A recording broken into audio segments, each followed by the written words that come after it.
সুপ্রিয় দর্শক, আমি আফজাল হোসেন স্বাগত জানাচ্ছি সম্পাদকীয়তে। ঢাকা বিশ্ববিদ্যালয়ের ছাত্র সংসদ বা ডাকসুর নির্বাচন ঘিরে উৎসবের আমেজ। বহুকাল পর ক্যাম্পাসে বাড়তি প্রাণের হিল্লোল। সাধারণ শিক্ষার্থীদের মন জয়ে চলছে নানা তৎপরতা। ব্রিফিং টকশোতে থেমে নেই কথার লড়াই। নির্বাচন যেন সুষ্ঠু হয়, প্রচারে যেন আনন্দমুখর পরিবেশ বজায় থাকে, তা নিশ্চিত করার দাবি জানাচ্ছেন সবাই। চলছে ভোটের হিসেব নিকেশ। সব মিলিয়ে ডাকসু নির্বাচনে হাড্ডাহাড্ডি লড়াইয়ের আভাস পাওয়া যাচ্ছে। মিনি পার্লামেন্ট হিসেবে খ্যাত ডাকসু নির্বাচন নিয়ে আমাদের আজকের সম্পাদকীয় ডাকসু নির্বাচনের উত্তাপ। আর এসব নিয়ে কথা বলতে আমাদের স্টুডিওতে উপস্থিত আছেন শেখ তানভীর বারী হামিম, ছাত্রদল মনোনীত ডাকসু জিএস প্রার্থী; আবু বাকের মজুমদার, গণতান্ত্রিক ছাত্র সংসদ মনোনীত ডাকসু জিএস প্রার্থী; এবং আমরা আশা করছি আর অল্প কিছুক্ষণের মধ্যে আমাদের সঙ্গে এসে যুক্ত হবেন এস.এম. ফরহাদ, ছাত্র শিবির মনোনীত ডাকসু জিএস প্রার্থী। দর্শক, আপনারাও আলোচনায় অংশ নিতে পারেন, এজন্য আপনাদের ফোন করতে হবে টেলিভিশনে দেখানো নম্বরে। এছাড়া ফেসবুকের মাধ্যমেও আপনাদের মন্তব্য পাঠাতে পারেন। দর্শক শিরোনাম শুনছিলেন, আমরা আজকের আলোচনার বিষয় দিয়েছি ডাকসু নির্বাচনের উত্তাপ। আজকে একটি প্রার্থীর তালিকা প্রকাশ করা হয়েছে, যদিও এখন পর্যন্ত সেটি চূড়ান্ত নয়। 9টি প্যানেলে বৈধ প্রার্থী 462 জন। এর মধ্যে ভিপি পদে লড়ছেন 48 জন, জিএস পদে লড়ছেন 19 জন এবং এজিএস পদে লড়ছেন 28 জন। আর নির্বাচনের যে আমেজ এবং সেটি উৎসবমুখর এখন পর্যন্ত রয়েছে, বাকিটা আসলে বলা যাবে যে কোন দিকে যায়। আমি একটু আবু বাকের মজুমদার আপনাকে দিয়ে আলোচনাটা শুরু করব। আজকে যে স্বতন্ত্র প্রার্থী প্যানেল একটি ঘোষণা হয়েছে এবং আপনারাও একটি প্যানেল ঘোষণা দিয়েছেন। আর পিনাকি ভট্টাচার্যকে তো আপনারা নিশ্চয়ই চেনেন, তার পোস্টও নিশ্চয়ই আপনারা ফলো করেন। তিনি একটি পোস্ট দিয়েছিলেন যে ডাকসু নির্বাচনে তার প্রেডিকশন, তিনি বলেছেন যে ছাত্র শিবির ভিপি জিএস সহ বেশিরভাগ আসনে জিতবে, হলগুলোতে কিছু আসন ভাগাভাগি হবে, শিবিরের বিজয় হবে ফেনোমেনাল, ভোটের তফাৎ হবে প্রচুর। আপনার কাছে কি মনে হয় এরকম তার প্রেডিকশন কতটুকু? যদিও আপনি তার সঙ্গে এগ্রি করবেন না, তারপর আপনার মতামতটা জানতে চাই। আচ্ছা, প্রথমত ধন্যবাদ জানাই সময় টিভিকে, সম্পাদকীয় যে আলোচনা, সেই আলোচনার যারা আপনারা হোস্ট আছেন তাদেরকে। এখানে ঢাকা বিশ্ববিদ্যালয় সম্পর্কে আসলে পিনাকি দাকে আমি রেসপেক্ট করি। উনি ফেসিবাদী বিরোধী সময়ে এই বয়ান তৈরিতে তিনি কাজ করেছেন, তিনি দীর্ঘদিন তার স্ট্রাগল আছে, সে বাইরে আছেন। কিন্তু ঢাকা বিশ্ববিদ্যালয়ে একটা ডিফারেন্ট টাইপ প্লেস। আমার যে অভিজ্ঞতা 6 বছর ঢাকা বিশ্ববিদ্যালয়ের ছাত্র রাজনীতির, তো এইখানে এইভাবে যেভাবে জার্নালিস্টভাবে বলছে এটা একটু সত্য না। কারণ ঢাকা বিশ্ববিদ্যালয়ের মতো জায়গায় আসলে এরকম একটা এই মতাদর্শিক যে পজিশন সরাসরি বলে দেওয়া যে সে এই শিবিরে সব ধরনের পোস্ট জিতবে বা বড় বড় টপ পোস্টগুলোতে, এটা কোনোভাবে বিশ্বাসযোগ্য না। তবে পিনাকি দাকে আমি সাজেস্ট করবো যে উনি যাতে ঢাকা বিশ্ববিদ্যালয়ের শিক্ষার্থীর সাথে কথা বলে, ঢাকা বিশ্ববিদ্যালয়ের মেয়েদের সাথে কথা বলে, এবং ঢাকা বিশ্ববিদ্যালয়ে যারা মোরাল পজিশনের শিকার হয়েছেন, যারা দীর্ঘদিন স্লাট শেমিংয়ের শিকার হয়েছেন, যারা অনলাইন প্রোপাগান্ডার শিকার হয়েছে, তাদের সাথে একটু কথা বলে। তারা একটা বিরূপ অভিজ্ঞতার মধ্যে দিয়ে যাচ্ছে এবং তাদের যে মনস্তাত্ত্বিক ভাবনা সেটা পিনাকি দা ভালোভাবে বুঝতে পারবেন। আর আপনারা যারা সংবাদকর্মী আছেন তারাও আসলে এই বিষয়গুলো হয়তো খোঁজখবর রাখেন, আপনারাও এই বিষয়গুলো হয়তো জানেন। তো এখানে এই ধরনের সম্ভাবনা মোটেও নেই। ঢাকা বিশ্ববিদ্যালয়ে সবসময় বাংলাদেশের ইতিহাস ঐতিহ্যের মধ্যে ভূমিকা রেখেছে। বিশেষত আপনি যদি বলেন যে সকল সামাজিক সাংস্কৃতিক বুদ্ধিবৃত্তিক এবং রাজনৈতিক আন্দোলনের সূতিকাগার কিন্তু এই ঢাকা বিশ্ববিদ্যালয়। এই ঢাকা বিশ্ববিদ্যালয়ে মুক্তমনা শিক্ষার্থীরা পড়াশোনা করেন, তারা তাদের জ্ঞানের চর্চা করেন, তারা রাজনৈতিক চর্চা করেন, তারা সাংস্কৃতিক চর্চা করেন, সামাজিক চর্চা করেন, এবং এই চর্চার মধ্যে দিয়ে তার বেড়ে ওঠা এবং সে পলিটিক্সকে খুব ক্রিটিক্যালি সে চিন্তা করতে পারেন এবং তার সম্ভাব্য যেই ভালো ক্যান্ডিডেট বা ভালো লিডার সে কিন্তু সবচেয়ে ভালো সিলেক্ট করতে পারবে। তো এখানে ঢাকা বিশ্ববিদ্যালয় হিস্ট্রিক্যাল যে পজিশন এবং একই সাথে ঢাকা বিশ্ববিদ্যালয়ের যে সংস্কৃতি আমরা দীর্ঘদিন এখানে চর্চিত হচ্ছে, বা ঢাকা বিশ্ববিদ্যালয়ের শিক্ষার্থীদের যে মনস্তত্ত্ব, সেই মনস্তত্ত্বের সাথে আসলে পিনাকি দার এই কথার সাথে আমি দ্বিমত করছি, কারণ খুবই সম্মানের সাথে। কারণ আসলে ঢাকা বিশ্ববিদ্যালয়ের শিক্ষার্থীরা যথেষ্ট মুক্তমনা এবং তারা সেই জায়গায় তাদের সঠিক প্রতিনিধিকে নির্বাচন বলে আমরা মনে করছি। আর আরেকটি বিষয় হচ্ছে যে ক্যাম্পাস ডেমোক্রেসি এবং student dignity. Campus democracy, student dignity তারাই সবচেয়ে বেশি প্র্যাকটিস করতে পারবে, যারা আমি পার্সোনালি মনে করি যারা সবসময় মেরুদণ্ড সোজা করে চলেছে। আপনি দেখবেন যে এইখানে দীর্ঘদিন ধরে ফ্যাসিবাদ বিরোধী মুভমেন্ট হয়েছে দীর্ঘ 15 বছর, এবং এর মধ্যে যদি বলি ক্যাম্পাসে এখন আমরা যারা আছি ক্যান্ডিডেট হিসেবে, এদের কারো স্ট্রাগল হচ্ছে 7 বছরের, কারো 8 বছরের, কারো 6 বছর, 5 বছরের। কিন্তু সেই জায়গা তো আসলে আমি মনে করি ইসলামী ছাত্র শিবির প্রকাশ্যে রাজনীতি করে নাই, এবং তাদের যারা লিডাররা আছেন তারা এই জায়গাতে পিছিয়ে আছেন। এবং জুলাই পরবর্তী সময়েও ঢাকা বিশ্ববিদ্যালয়ে যদি বলে, আমি তো বললাম যে নানা রকমের অভিজ্ঞতার মধ্যে দিয়ে শিক্ষার্থীরা গিয়েছে, তো এইসব অভিজ্ঞতার যারা শিকার তাদের সাথে কথা বলে বুঝতে পারবেন আসলে ক্যাম্পাসের সঠিক চিত্রটা কি। ধন্যবাদ। তানভীর বাড়ি হামিম, আপনার কাছেও ঠিক একই প্রশ্ন, আমি আর ডিটেলসে গেলাম না। আচ্ছা, ধন্যবাদ জানাচ্ছি শুরুতেই। আসলে দেখেন, পিনাকিদা যে স্ট্যাটাসটি দিয়েছেন, উনি একজন পলিটিক্যাল রিসার্চার হিসেবে বা বিশ্লেষক হিসেবে উনি একটা অপিনিয়ন জানাতেই পারে, এটা তার ব্যক্তিগত মতামত। কিন্তু আমার যেটা মনে হয় সেটা হলো ঢাকা বিশ্ববিদ্যালয়ের শিক্ষার্থীরা আসলে 5ই আগস্টের পরবর্তী সময়ে কিন্তু একটি নতুন ধারার রাজনীতি শুরু হয়েছে। আপনি যদি খেয়াল করেন যে গত 17 বছরের রাজনীতি versus post 5th August politics, সেটা কিন্তু আকাশ পাতাল তফাৎ। মূলত ছাত্র রাজনীতি বলতে আমরা যা বুঝি তা এখন ক্যাম্পাসে চলমান, এবং ছাত্র লীগের রাজনীতি যে ছাত্রলীগ রাজনীতি নয় সেটা কিন্তু শিক্ষার্থীরা প্রমাণ পাচ্ছে হারে হারে। আরেকটি বিষয় হলো, ক্যাম্পাসে এই যে একটা ডাকসু নির্বাচনে হাওয়া বইতে শুরু করেছে, এই হাওয়া বইতে যখন শুরু করেছে, এখানে শিবির জিতবে না ছাত্রদল জিতবে না গণতান্ত্রিক ছাত্র সংসদ জিতবে, এটা কিন্তু আমরা যেহেতু একটা নির্বাচনমুখী ট্রেনে উঠেছি, সুতরাং আমার বিশ্বাস শিক্ষার্থীরাই এখানে একটা দফা রফা করবে, তাদের ব্যালটে তাদের রায় দিবে। সুতরাং এখানে এত আগে থেকে এক্সপেকটেশন আপনিও একটা করতে পারেন, অপিনিয়ন আপনিও দিতে পারেন, আমিও দিতে পারি, কিন্তু আসলে কি হবে সেটা কিন্তু শিক্ষার্থীরা 9 সেপ্টেম্বর জবাব দিবে। তো এই জন্য আমি আর আলাদা করে এটা নিয়ে মতামত দিতে চাই না, এইটুকুই। জি, এস এম ফরহাদ, আপনাকে স্বাগত জানাচ্ছি আমাদের সম্পাদকীয়তে। আপনি হয়তো প্রথমবারের মতো আমাদের সঙ্গে যুক্ত হলেন। জি, আমরা একটু পিনাকি ভট্টাচার্যের একটা স্ট্যাটাস নিয়ে কথা বলছিলাম, যে পিনাকি ভট্টাচার্য তার স্টেটাসে বলেছেন তার প্রেডিকশন যে ছাত্র শিবির ভিপি জিএস সহ বেশিরভাগ আসনে জিতবে এবং একটা একেবারে ফেনোমিনাল বিজয় হবে। পাল্টা আরেকটি পোস্ট এসেছে যে ওয়াশিংটনের প্রেস মিনিস্টার গোলাম মুর্তুজা, তিনি তার স্ট্যাটাসটি হয়তো আপনি দেখেছেন কিনা, উনি যেটি বলেছেন যে ডাকসুতে বিপুল ভোটে পরাজয়ের মধ্য দিয়ে প্রমাণ হবে তাহাদের ভোট বাড়েনি, আওয়াজ বেড়েছে, মুক্তিযুদ্ধ বিরোধী এই আওয়াজে ভোট আরও কমতে পারে। মানে আপনার কাছে কি মনে হয় যে তার এই দৃষ্টিভঙ্গিটা আসলে কেন তিনি বললেন যে মুক্তিযুদ্ধ বিরোধী যে ভূমিকার কথা বলছেন, যে মুক্তিযুদ্ধ বিরোধী আওয়াজের কথা বলছেন? আমি এখানে দুইজনের নাম বলেছেন, দুইজনের কাউকে মানে ওনারা কি বলেছেন এটা আমার কাছে মানে আমি করবো না, মুখ্য বিষয় মনে করবো না, বরং আমার মনে হয় যে ছাত্র শিবিরকে অ্যানালাইসিস করার সময় শিক্ষার্থীরা যেগুলো বিচার করবেন, এটা হচ্ছে পোস্ট 5 আগস্ট, এটা হচ্ছে প্রি 5 আগস্ট, যেটা একটু আগে হামিম বললো আর কি। 5 আগস্টের আগ পর্যন্ত আমি হিসাব মেলাচ্ছিলাম ছাত্র শিবিরের আওয়ামী ফ্যাসিবাদ বিরোধী মুভমেন্টে কাজ করতে গিয়ে। যেমন একটা সিম্পল ঘটনা বলি, মার্চ ফর ডেমোক্রেসি ঘোষণা দিয়েছেন বেগম খালেদা জিয়া, তার মনে থাকবার কথা।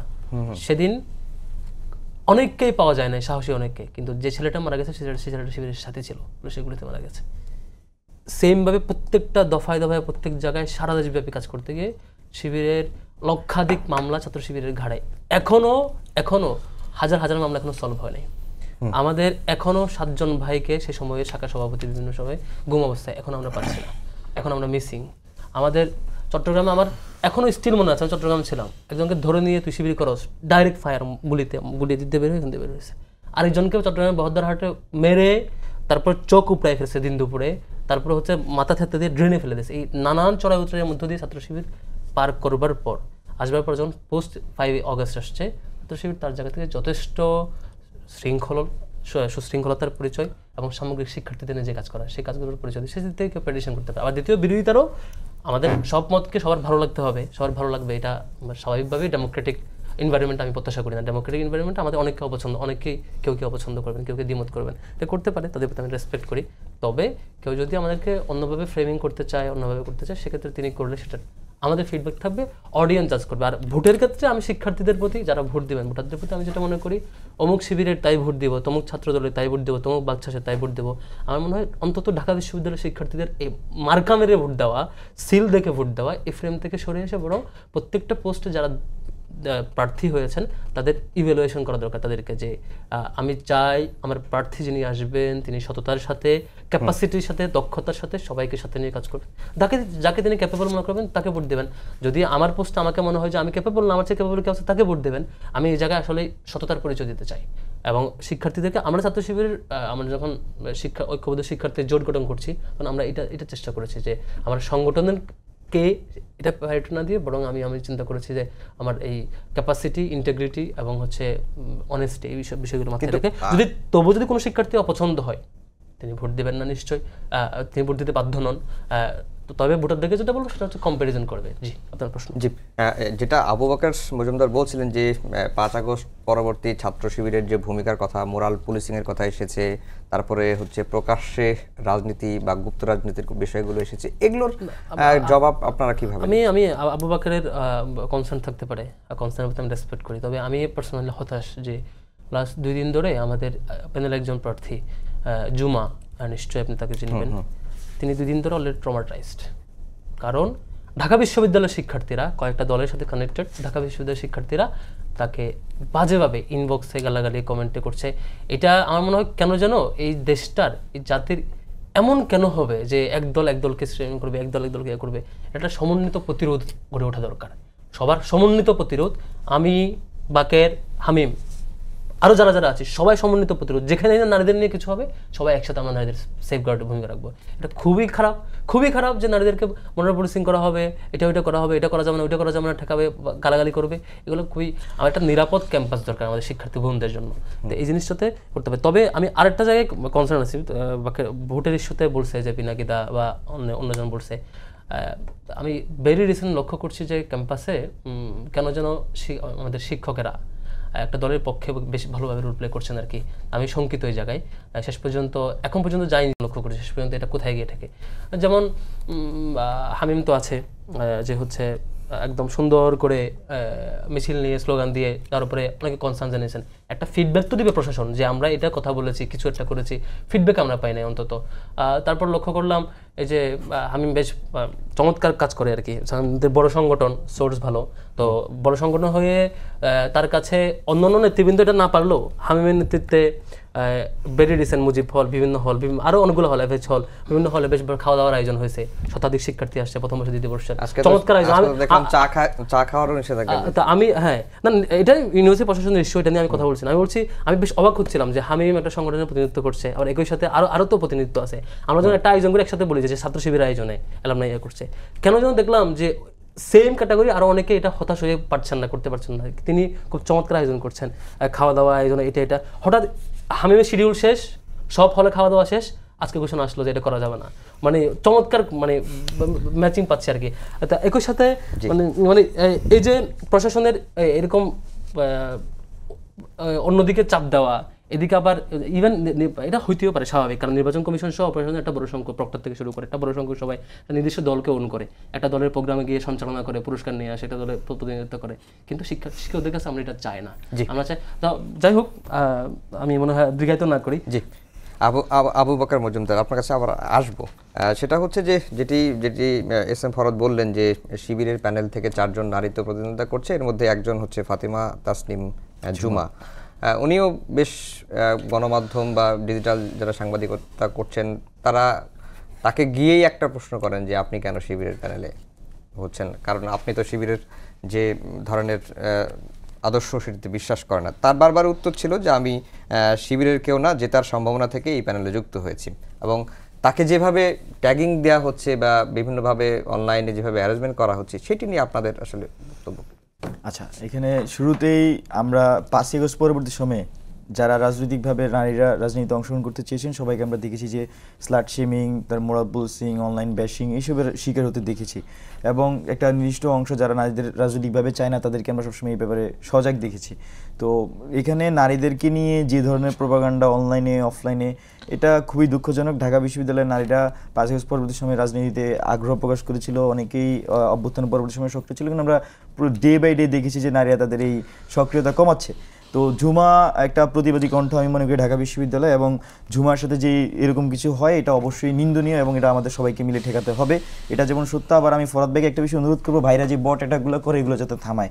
মানে বিশ্বাস করেন আমি এখনও বলতে পারবো যে আমার ফেসবুকে যে ফরহাদ ভাইদের লোক হচ্ছে গালি দিচ্ছে, এবং এত বাজেভাবে গালি দেয় মানে এগুলো মুখে উচ্চারণ করা যায় না। ধরেন যে আমি দিলাম যে আমি জিএস ক্যান্ডিডেট, মানে আমাকে হচ্ছে যে দোয়া প্রার্থী, ওইখানে যে গালি করে, যে গালি এভাবে দিবে যে ভোট দিব সাদিক ভাইকে আর আমারে বলে যে মনে হয় যে একটা গালি দিয়ে একটা কিছুটা বলতেছে, মানে এটা তো দরকার না ভাই, তুমি ভোট সাদিককে এমরে দাও, সে আবার পড়ে কোন জায়গায়, কোন এক মানে কোন একটা ইউনিয়ন কলেজে পড়ে এরকম কোথাও একটা, কিন্তু সে লেগেছে ভোট দিব সাদিক কেমকে আর গালি দেয় হচ্ছে আমাকে। তো এগুলো আমি ভাইকে অনুরোধ করবো এগুলো যদি না করে, তবে নারীদের বিষয়ে খুবই সুস্পষ্ট অবস্থান আমাদের, এখানে কোনো ধরনের স্লাট শিমিং করা যাবে না, অনলাইন বেশিং করা যাবে না, মোরাল পুলিশিং করা যাবে না, এবং এই বিষয়গুলো আমরা 5 আগস্টের পর থেকেই একটা নির্দিষ্ট গ্রুপ অফ পিপল থেকে বেশিরভাগ সময় আমরা দেখেছি যে এখানে ক্যাম্পাসে নারীরা নিরাপত্তাহীনতায় ভোগে, এবং আমরা এসবের জন্য কাজও করতেছি এখন পর্যন্ত, এবং সামনে ডাকসুতে যদি আমরা নির্বাচিত হই অবশ্যই সেই বিষয়গুলোকে আমরা অ্যাড্রেস করে কাজ করবো। বিশেষ করে এখানে আমরা দেখি যে মেয়েদের হলগুলোর সামনে অনেক সময় এই ভবে ঘুরে বা নেশাগ্রস্ত লোকজন এরা কিন্তু ঘোরাফেরা করে, এদেরকে নানা সময় চেষ্টা করেছি এখান থেকে সরানোর, প্রশাসনের সাথে কথা বলে, কিন্তু এটা আসলে পুরো পলিসি কার না নিলে বিশ্ববিদ্যালয় এটা সম্ভব না। তো এই বিষয়গুলোকে আমরা চেষ্টা করবো যে সর্বোচ্চ নিয়ন্ত্রণ আনার জন্য। আর একটা বিষয় হচ্ছে যে আমাদের বিশ্ববিদ্যালয়ে আমরা যখন মিটিং করেছি আমাদের ডাকসুতে নীতিমালা বিষয়, সেখানে কিন্তু আমরা এই বিষয়গুলো উল্লেখ করেছি যে কিভাবে এখানকার এই মোরাল পুলিশিং, অনলাইন ভ্যাশিং এগুলোকে কমানো যায়, তো স্লাট শিমিংগুলো কমানো যায়। তো সেখানে বিশ্ববিদ্যালয় প্রশাসন বলেছেন যে যা এসব পেজ বা আইডি থেকে এগুলো প্রপাগান্ডা ছড়ানো হবে তাদের বিরুদ্ধে তারা যথাযথ ব্যবস্থা নেবে। কিন্তু দুঃখজনকভাবে হলো সত্য, এখানে হামিম বেগে দেখছেন, হামিম বেগ খুবই মানে শুধু বিধিমালা ভঙ্গ করেনি, উনি এটা ফেসবুকে প্রচার করে বেড়াচ্ছে। আমাদের বিধিমালায় লেখা আছে যে 5 জনের অধিক নিয়ে আপনি ইসে যেতে পারবেন না, যখন মনোনয়ন ফর্ম উত্তোলন করবেন সেখানে যেতে পারবেন না, এবং সর্বোচ্চ 5 জনই যেতে পারবেন। কিন্তু হামিম ভাই একটা বড় শোডাউন নিয়ে সেখানে প্রবেশ করেছেন 30-40 জনের মতো, এবং সেখানে স্লোগান হচ্ছিল মুহুর্মুহু হামিম ভাই নাম, এবং করতালি হচ্ছিল, স্লোগান এবং করতালিও নিষিদ্ধ। কিন্তু হামিম ভাই এই ঘটনা করার পরেও তাকে কোনো ধরনের বিশ্ববিদ্যালয় প্রশাসন থেকে আমরা তার বিরুদ্ধে অবস্থান নিতে দেখিনি। আমরা দেখেছি যে আজকে আমি জানি না এটা হামিম ভাইয়ের ভালো হতো, আজকে এটা এই ঘুরছে, একটা ফটোকার্ড ঘুরছে, সেখানে হামিম ভাইয়ের ছবি আর উপরে বিভিন্ন জাতীয় এবং আন্তর্জাতিক নেতৃবৃন্দের ছবি আমরা দেখছি। তো সেই ছবি এরকম কোনো অন্য কারো ছবি ব্যবহার করা যাবে না, এটাও আমরা নীতিমালায় দেখেছি।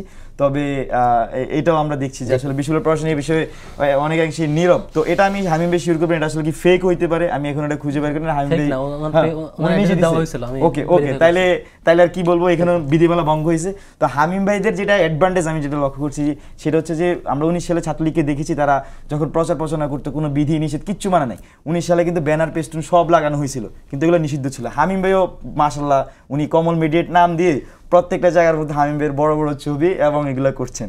তো হামিম ভাইয়ের ব্যাপারে প্রশাসন খুবই উদাসীন এবং কোনো ধরনের ব্যবস্থা ভাইয়ের বিরুদ্ধে নিচ্ছেন না। আমরা জানি না ভাই যেটা বলছিল যে 90-এর হাওয়া এখনো বহমান, এবং এটা অনেকাংশে সত্য হইতে যাচ্ছে যে আমরা তো মানে এটা বুঝতেছি যে 90 সালে যখন বিএনপি ক্ষমতা আসছে সেখানে ক্যাম্পাস অনেক ধরনের চেঞ্জ নিয়ে আসছে। কি ধরনের চেঞ্জ? প্রথমত ডাকসুটা বন্ধ করে দিচ্ছে, আর ডাকসুতে দেয় নাই। 2 নম্বর হচ্ছে যে এখানে ক্যাম্পাসটা দলীয়করণ করা হয়েছে।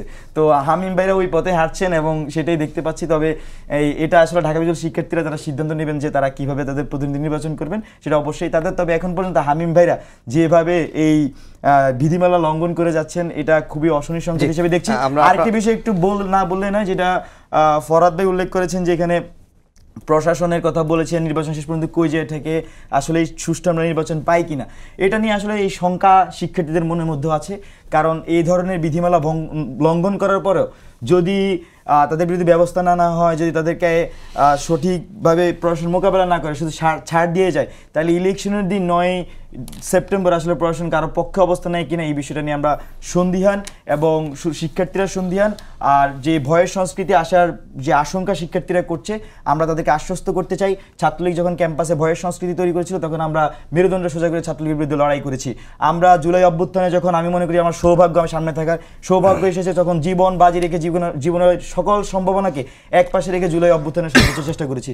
এখন আপনাদেরকে সেই কথা দিতে চাই, ক্যাম্পাসে যদি নতুন করে কেউ ছাত্রলীগীয় কায়দায় ক্যাম্পাস দখল করতে চায়, ছাত্রলীগীয় কায়দায় কোনো ধরনের অপকর্ম অপসংস্কৃতি করতে চায়, বিধিমালা ভঙ্গ করতে চায়, আমরা বাকেররা, আমরা কাদেররা সেখানে মেরুদণ্ড সোজা করে দাঁড়াবো, আমরা দাঁড়িয়ে থাকবো। এইটুকু আপনাকে দিতে পারি যেটা অতীতে ছাত্রলীগের বিরুদ্ধে দিয়েছে। শেখ তানভীর বারী হামিম, দুটি অভিযোগ। শুরুতেই বলি যে ফরহাদ ভাই বললেন যে আমরা নাকি টিচাররা আমাদের পক্ষে, কিন্তু আমরা এটা দেখেছি যে আমরা বিধিমালা ভঙ্গ করি, আচরণবিধি ভঙ্গ করছি, এবং শিক্ষকরা এক প্রকার আমাদের নীরবতা তারা সমর্থন ধরে নিচ্ছে। আমরা পূর্বে দেখেছি যে ঢাকা বিশ্ববিদ্যালয়ে একজন নারী শিক্ষার্থীকে হেনস্থা করার পরে প্রক্টর যখন মামলা করলেন, কারা সেখানে শাহবাগ থানায় যে জোরপূর্বক মামলাটা উঠিয়ে দিয়েছে। আমরা এটাও দেখেছি, উনি বললেন যে আমরা নাকি আমাদের বড় সংগঠন, আমাদের টাকা পয়সার অভাব নেই, আমরা অনেক বড় বড় প্রোগ্রাম চাইলেই করতে পারি। আমরা দেখেছি যে কারা প্রতিদিন ইফতারের আয়োজন করেছে, কারা প্রতিদিন ইফতারের আয়োজনের নাম করে কারা প্রতিদিন একটা টার্কিশ মানুষকে দাঁড় করিয়ে ঢাকা বিশ্ববিদ্যালয়ের শিক্ষার্থীদের 500 টাকা করে দিয়েছে, এবং বিশ্ববিদ্যালয়ের শিক্ষার্থীদেরকে এক প্রকার ওই দিন কিন্তু সারা বাংলাদেশের কাছে তারা ছোট করেছে। আমরা এটিও দেখেছি যে মহরমের সময় মহরম ক্লাব একদিনের মাথায় মহরম ক্লাব খুলে কারা হলে হলে সেহরির আয়োজন করেছে। আজকে ইসলামী দাওয়া সেন্টার নামে একটা বা কালচার সেন্টার এরকম একটা সংগঠন খুলে যারা সেদিন কাজ করেছিল তারাই আজকে ছাত্র শিবিরের প্যানেলে নির্বাচন করছে। আর একটা বিষয় হচ্ছে আপনারা বললেন যে আমি আচরণবিধি ভঙ্গ করেছি, কিন্তু আমার কাছে সুস্পষ্ট ভিডিও রয়েছে যেখানে চিফ রিটার্নিং অফিসার বলছে যে তার আচরণবিধি ভঙ্গ হয়নি। সুতরাং এখানে তো আপনি আমাকে দায় দিতে পারেন না। এবং আরেকটা কথা, পক্ষপাত হলে আপনারা সেখানে প্রতিবাদ করেন, আপনারা সেখানে লিখিত দেন। আরেকটা বিষয় হচ্ছে আমার সাথে শিক্ষার্থীরা গিয়েছে, আমার সাথে যারা শিক্ষার্থী গেছে তারা প্রত্যেকে ঢাকা বিশ্ববিদ্যালয়ের ভোটার এবং নিয়মিত শিক্ষার্থী বলে তারা তো ভোটার হয়েছে। তো তারা যদি যায়, আমি ঢাকা বিশ্ববিদ্যালয়ের শিক্ষার্থীদের ম্যান্ডেট নিয়ে কাজ করব, সুতরাং আমার সাথে শিক্ষার্থীরা যেতেই পারে। কিন্তু প্রশ্ন হলো আচরণবিধিতে কি আছে যে 5 জন অধিক নিয়ে আপনি যেতে পারবেন না? কোথায় যেতে পারবেন না? আপনি চিফ রিটার্নিং অফিসারের রুমে যখন মনোনয়ন সংগ্রহ করবেন তখন আপনি যেতে পারবেন, এবং সেখানে কিন্তু আমরা যাইনি। সেখানে মাত্র আমাদের যে 5 জন গেছি তারা 5 জনও ক্যান্ডিডেট, সেন্ট্রাল ইলেকশন করছি। আমরা যখন গিয়েছি ভিতরে, পরবর্তীতে আমরা শুনেছি বেরিয়ে সেখানে কিন্তু কোনো স্লোগান হয়নি, যেটা চিফ রিটার্নিং অফিসারও ক্লিয়ার করেছে।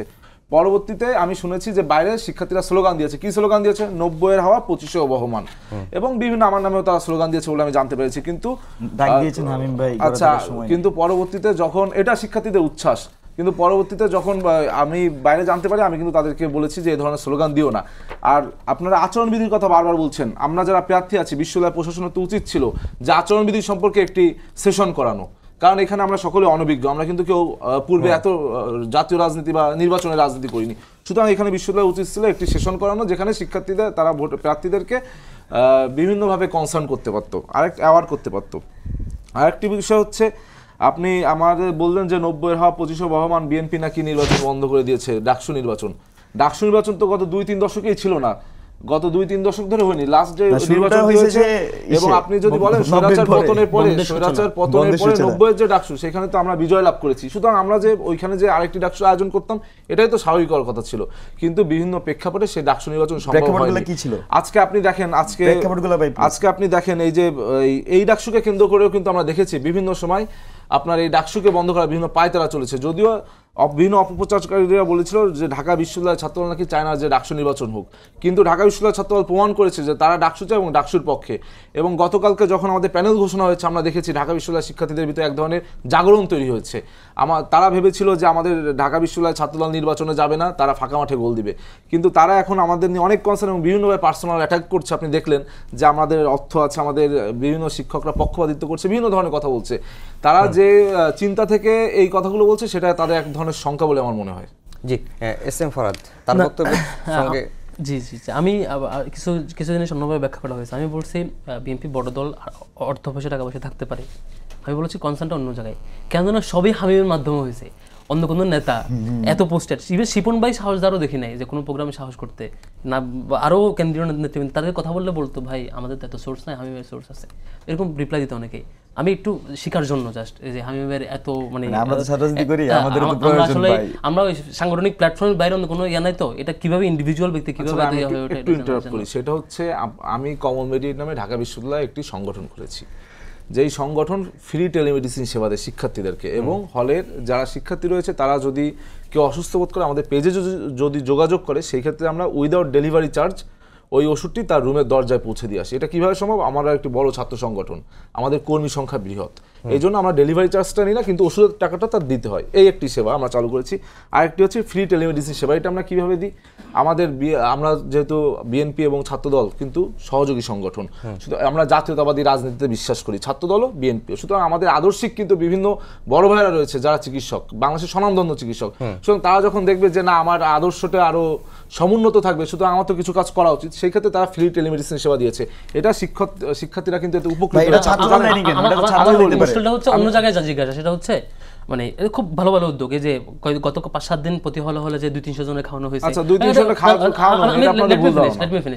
সবগুলোই ভালো উদ্যোগ, আমি মানে পজিটিভলি দেখছি। আমি বলছি এটা কখনো ঢাকা বিশ্ববিদ্যালয় ছাত্রদল শাখার নামে হয় নাই, বা সবসময় ব্যক্তিগত উদ্যোগে করেছি। এটা আমি সেটাই মানে ব্যক্তিগত কিভাবে করতে সেটা শিখতে চাচ্ছিলাম আর কি। এটা ব্যক্তিগত বিভিন্ন সেন্টারমেন্টাল খুলে টাকা পয়সা বিতরণ করেন, মানুষের হাতে নগদ টাকা দিয়ে, বাকিটা যেরকম ব্যক্তিগতভাবে বিভিন্ন কোম্পানি, আমি দোষদের কোম্পানির হাত থেকে কম্বল নিয়ে শিক্ষার্থীদের সরলতার সুযোগ নিয়ে কম্বল বিতরণ করে, সেইভাবে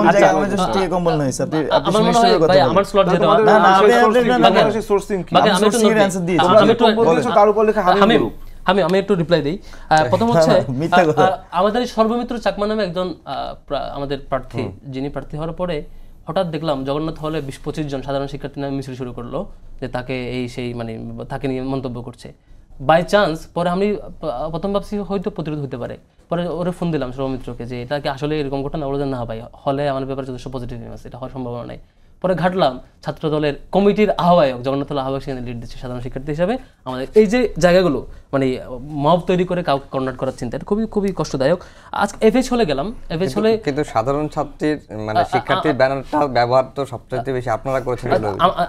আমাদের সেই এলিগেশনগুলো আমরা রিপ্লাই দিয়েছি, এই রিপ্লাইটা নিশ্চিত তার কাছ থেকে আমি চাইবো আর কি। এফএইচ হলে গেলাম, আচরণ বিধিতে যদিও লেখা আছে যে কালারফুল প্রিন্ট দেওয়া যাবে না, এটা সেটা করা যাবে না।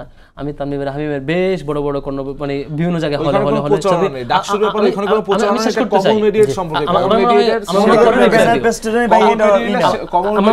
স্বেচ্ছাসেবী সংগঠন এটার উপকারিতা শিক্ষার্থীরা কিভাবে নিতে পারে সেখানে এটা উল্লেখ করে, এখানে তো ডাকসুর ব্যাপারে কোনো কথাই উল্লেখ নেই। কিন্তু ওই যে ওটা বলছিল যে তফসিল হওয়ার পর থেকে এই জিনিসগুলো মেনে চলার ব্যাপারে সম্ভবত ওনারা না মানলেও সমস্যা নাই, না মানলেও সমস্যা নাই, এটা না মানতে পারে। কিন্তু কালারফুল প্রিন্টের ব্যাপারে এটা খুব একটা ভালো কনসার্ন ছিল। আরো অনেকগুলো এরকম কনসার্ন যেগুলো মানে মেনটেন করতে বলা হলো, মেনটেন হয় না। যেমন একটা প্রশ্ন আসছে তার কি সেটা অনেকগুলো বিষয়। তো ইফতার আমি প্রত্যেকটা জিনিস এজ এ শাখা, এজ এ পুরা গ্রুপ একসাথে দিয়ে লিড দিয়ে সবাই মিলে একসাথে কাজ করছি। তো এখানে ওই সেম কাজে আমিও হ্যাপি, আমার সভাপতি, সেক্রেটারি, সাংগঠনিক সম্পাদক তুমি সবাই মিলে করতেছি। আমি হামিমের কাছে মধ্যে জানতে চাইছিলাম এটা আমি শিখতে চাই, ব্যক্তি ইন্ডিভিজুয়াল কীভাবে এত শাখার চেতে দলের চেতে প্রাইম ফ্যাক্টর হয়েছে, সেটা আমাদের পরে হয়তো বলবে, শিখবো ইনশাল্লাহ। অন্য পয়েন্ট আসি, সেটা হচ্ছে আসলে সামনে যে ডাকসুতে মূলত ভোটাররা চাইবে আমি সেই ব্যক্তিকে কনসার্ন দেবো যিনি আসলে প্রশাসন থেকে আমাকে মানে আসল সেবাটা দিয়ে আসতে হবে। আমি যখন কম্পারিজন দেখবো, দেখেন কত সুন্দর 71 পর থেকে এই যে 79, 80, 82 ইলেকশন একটা ভালো ফ্লোতে হচ্ছিল, মানে আবসানের মধ্যে 90 হওয়ার পরে হঠাৎ থেমে গেল। শুধু থামে নাই, এটার পরিণতি গণরুম গেস্ট রুমের মধ্য দিয়ে গেছে, শেষ পর্যন্ত গণরুম গেস্ট রুমের সূচনা হয়েছে। শিক্ষার্থীরা এগুলো ভুলবে না। আসলে আজকে ছাত্রদলের বিপি প্রার্থীর হচ্ছে একটা বক্তব্য শুনলাম, গণরুম গেস্ট রুম আনতে মানে প্রতিরোধ করবো, সে করবো। বাইরে গণরুম গেস্ট রুম তো নাই এখন, 5 তারিখে নাই। আপনি বলবেন আগে আমরা আনছিলাম, আজ জীবন আনবো না, এটা বলবেন। একসময় ভুল হয়েছিল আমাদের, সামনে আর কখনো এই জিনিসটা ক্লিয়ার করবেন আর কি। তো এইভাবে করে ক্লিয়ার করা আমাদের। আবার যেটা আপনি কোট করলেন, ছাত্রদলের যে ভিপি প্রার্থী সেও বলেছে যে একটা ইয়াতে দেখলাম যে ডাকসু নির্বাচন এবার আসল লড়াই হবে ছাত্রদল বনাম ছাত্রলীগ, ছাত্রদল বনাম ছাত্রলীগ। এটার ব্যাখ্যা মানে আবিদ ভাই ভালো দেবেন। আবিদ ভাই তো যে কবিতার মতো করে উপস্থাপন করতে পারে, আমি রিসেন্টলি দেখতেছিলাম আর কি। তো এটার উনি ব্যাখ্যা দেবেন। আমি এভাবে ডিফার করি না যে ডাকসুটা আসলে ছাত্রদল ভার্সেস শিবির এভাবে হওয়া, ছাত্রদল ভার্সেস বাকশাস এই টুনে হওয়া। ডাকসু প্রত্যেকটা পোস্টে ক্যান্ডিডেট যারা থাকবে প্রত্যেকের ক্যাপাসিটি, প্রিভিয়াস অ্যাক্টিভিজম, কাজ, তার সবাইকে ধারণ করার সে যে জায়গা, শিক্ষার্থী থেকে অন করা, এবং সবচেয়ে বড় দরকার আপনি কি আপনার দলের সেবা করবেন এখানে আসা, দলকে শিক্ষার্থীদের উপর চাপাই দিবেন, সেই জিনিসটা করা। যখন আপনার সোর্স থাকবে, আপনার মোটিভেশন থাকবে, আপনার ডিসাইসিভ ফ্যাক্টর থাকবে, সুপিরিয়র কেউ, এবং তাকে আপনার মাইনে চলতে হবে, তখন আসলে এখানে আপনি বেশি কিছু পারবেন না। তখন তিনি গভর্নমেন্টে থাকবেন, বলবেন ওটা থামাও, ওই আন্দোলন থামাও, এটা করো, এটার বাস্তবায়ন করো, তখন আপনার ডাকসু এটা হবে না, ডাকসু তখন গভর্নমেন্ট হয়ে যাবে। 18,902 জন নারী শিক্ষার্থী ভোটার, তাদেরকে নিয়ে আসলে ছাত্র শিবিরের প্ল্যান কি? ছাত্র শিবিরের আমাদের একটা এক্সপেরিয়েন্স আছে। সেই এক্সপেরিয়েন্স তো হইলো বিগত সময়ে যখন ডাকসু নিয়মিত হইতো বা সারা দেশে ছাত্র সংসদ ইলেকশনগুলো হইতো এবং ম্যান্ডেটগুলো পাওয়া যেত, তখন আমাদের সেই ডাটাগুলো আমরা সার্ভে করছিলাম। তখনও ছাত্র শিবির ফিমেলদের ভোটে বেশি পাইতো, যে ভোটটা পেতো তার রেশিওতে ফিমেলদের ভোটটা বেশি পাইতো। হ্যাঁ, আমার কাছ থেকে পরে নিতে পারবা। আর হচ্ছে আমাদের এইবারের ইলেকশনে আমরা নিজেরা বসছিলাম যে কি হয়, আমরা আসলে শিক্ষার্থীদের ছাত্রদের ভোট নিয়ে কনফিউজড। ছাত্রদের ভোট নিয়ে কনফিউজড এই অর্থে কারণ এখানে অনেকগুলো স্টেক হোল্ডার এঙ্গেজ, একসাথে মিউচুয়ালি এঙ্গেজড। আর ছাত্রীদের ভোট নিয়ে আমাদের এত বেশি কনফিউশন। ছাত্রীদের ভোটটা আমরা খুব ভালোভাবেই পাবো ইনশাল্লাহ, এবং ছাত্রীদের জন্য নিরাপদ ক্যাম্পাস গড়ার যে চিন্তা, আমাদের নিরাপদ যে কমিটমেন্ট, যে শপথ, এটা আমরা আমাদের বোনদের জন্য, এটা আমাদের বোন জন্য এই সেফটি সিকিউরিটি এনশিওর করার জন্য আমাদের দায়িত্ব। আবু বকর মজুমদার। জি, আমি শুরুতেই কয়েকটা জিনিস বলবো, আপনার কোনো প্রশ্ন থাকলে নাকি? না, আমার কোনো প্রশ্ন নাই। আচ্ছা, বিশেষ করে নারী শিক্ষার্থীদের। ওকে আমরা বলছি।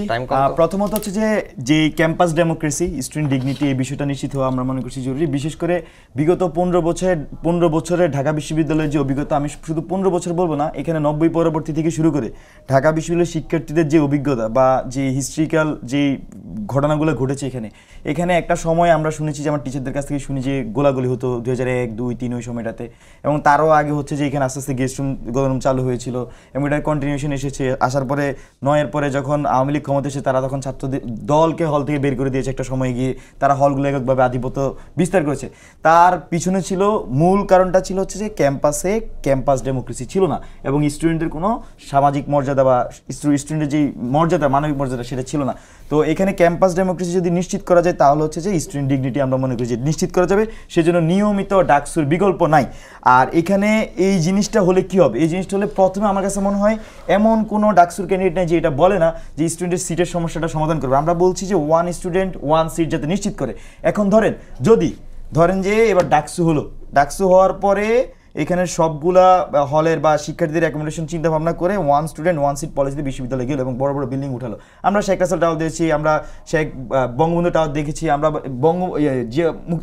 শেখ মুজিব হলের মধ্যে বড় বিল্ডিং দেখেছি, আমরা কার্জনে 20 তলা বিল্ডিং দেখেছি। তো এইগুলা কিন্তু ঢাকা বিশ্ববিদ্যালয়ে করা সম্ভব, শুধুমাত্র ছাত্রদের হলের জন্য এগুলো করা হচ্ছে না। আমরা জগন্নাথ হলে বড় বিল্ডিং দেখেছি, কিন্তু আমি ফজলুল হক মুসলিম হলে বড় বিল্ডিং দেখিনি, আমি জসিমউদ্দিন হলে বড় বিল্ডিং দেখিনি। এখানে যদি বড় বড় বিল্ডিং উঠে দেওয়া হয় আমি মনে করি সিটের সমস্যাটা সমাধান হয়ে যাবে। সেটা হলে কি হবে, সেটা হলে ক্যাম্পাস ডেমোক্রেসি নিয়ে আর কোনো বাধা থাকবে না, সিটের সমস্যা, কারণ আর সে রাজনৈতিকভাবে কারোর কাছে ধরা বাধা থাকবে না। এখানে যারাই ক্ষমতায় থাকে, ক্ষমতায় ছিল, ক্ষমতাসীন ছাত্র সংগঠন শিক্ষার্থীকে সিটের নামে জিম্মি করে তারা অপরাজনীতি করেছে।